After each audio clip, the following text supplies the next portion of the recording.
আসসালামু আলাইকুম দর্শক। আমেরিকার সেই ছাত্র যুবক ভাইয়েরা আজকে বিক্ষোভ মিছিল করতেছে, তাদেরকে আমেরিকা গণগ্রেপ্তার চালিয়েছে। তারা কিন্তু মুসলমানদের পক্ষে, তারা সবাই মুসলমান না। তারা ছাত্ররা আজকে খ্রিস্টানের ছাত্র আছে, ইহুদির আছে এবং অন্যান্য জাতির আছে।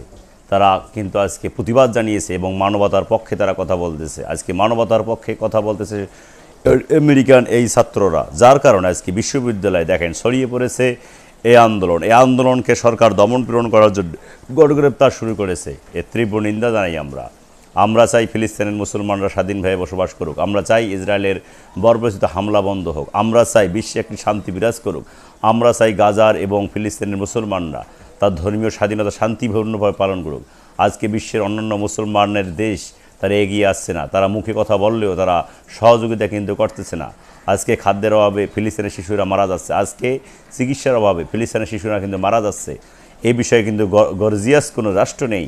আপনারা জানেন যে পাশে আছেন লেবাননের হিজবুল্লাহ।